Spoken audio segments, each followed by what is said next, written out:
पर थी, क्या बोलते भेलपुरी खा रही थी, मेरा पति साइड में था, एक इंसान आया उसने उसको गोली मार दी। తరాలు తరిలిపోతున్నాయి, ప్రభుత్వాలు మారిపోతున్నాయి, కానీ కశ్మీర్లో నెత్తుటి ధారలు తగ్గడం లేదు, బుల్లెట్ల మోతలు ఆగడం లేదు. పహల్గామ్లో జరిగిన టెర్రరిస్ట్ అటాక్తో దేశం మొత్తం మరోసారి ఉలిక్కిపడింది. పెళ్లి చేసుకుని భర్తతో హాయిగా హనీమూన్కు కశ్మీర్ వెళ్ళిన ఓ మహిళ అక్కడే ఉగ్రదాడిలో తన భర్తను పోగొట్టుకుంది. కళ్ళ ముందే భర్తను లాక్కెళ్ళి టెర్రరిస్టులు చంపేస్తుంటే ఏమీ చేయలేని నిస్సహాయ స్థితిలో ఆమె కూర్చున్న తీరు ప్రతి ఒక్కరితో కంటతడి పెట్టిస్తోంది. ఈ ఫోటోలో కనిపిస్తున్న అమ్మాయి పేరు ఈశాన్య ద్వివేది, చనిపోయిన వ్యక్తి పేరు శుభం ద్వివేది.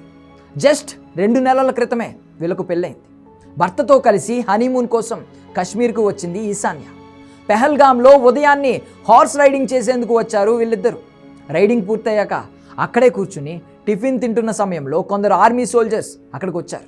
సోల్జర్సే కదా అని అంతా ధైర్యంగా ఉన్నారు. కానీ వాళ్ళు వచ్చి శుభం పేరు అడిగి అతను హిందువు అని తెలియగానే ఒక్క క్షణం కూడా ఆలోచించకుండా కాల్చేశారు. అప్పుడే అందరికీ అర్థమైంది వాళ్ళు ఆర్మీ జవాన్లు కాదు, పాకిస్తాన్ టెర్రరిస్టులు అని. వదిలేయండి అని కాళ్ళ వెళ్ళ పడ్డ వినలేదు ఆ దుర్మార్గులు. ఈశాన్య చూస్తూ ఉండగానే ఆమె భర్తను కళ్ళ ముందే కాల్చేశారు. వెంటనే ప్రాణభయంతో పరుగులు తీశారు అక్కడున్న టూరిస్టులు. కానీ వీళ్ళంతా ఉన్న పెహల్గాం ప్రాంతం మెయిన్ రోడ్ నుండి చాలా లోపలికి ఉంటుంది. అందుకే ఇక్కడ అటాక్ జరిగిన విషయం కూడా దాదాపు 30 నిమిషాల తర్వాత బయటకు వచ్చింది. కానీ ఈ గ్యాప్లోనే జరగాల్సిన ఘోరం జరిగిపోయింది. 28 మంది టూరిస్టులను చంపేశారు టెర్రరిస్టులు.